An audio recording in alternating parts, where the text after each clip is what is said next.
There are some things which are susceptible to science and engineering. And there are some things that just aren't. You know, I've never seen a computer program that will help you get along with your teenage daughter.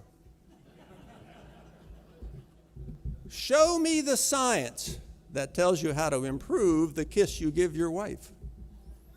Doesn't exist. Where is the mathematical formula for a happy marriage? No, it's not there. Doesn't exist. And so you have to ask yourself, what is central banking anyway? Is it a science? Or is it more kind of like poetry? Is it an art? And take something like judging.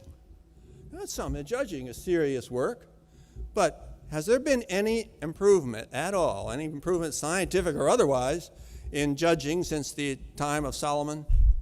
I don't think so.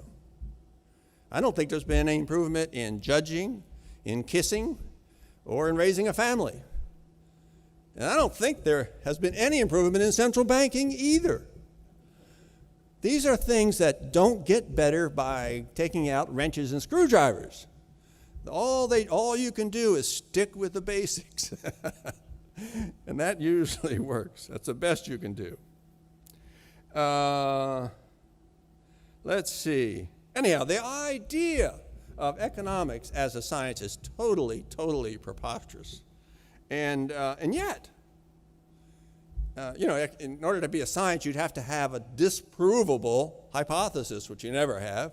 You'd have to have initial conditions that you could, all these things about science that we never have in economics. But nevertheless, on the basis of two, and by the way, for science, you have to be able to measure things, which I'm going to get to. And our whole, and this policy, this Federal Reserve policy, depends on two numbers. And those numbers, 2.5 and 6.5, I think, and one's the inflation rate, and one's the unemployment rate. And okay, all right, well, that sounds scientific until you start looking at those numbers. The numbers are quantities. They add things together. But you take the inflation rate. You all know this, but I'm going to go over it anyway. There have been, what is the inflation rate? That you think that's just quantity, right? Just add up stuff. Anybody can do that. But it's not that easy. There are lots of things go on in deciding what to put into that basket. And if you work hard enough, you can get that number anywhere you want it.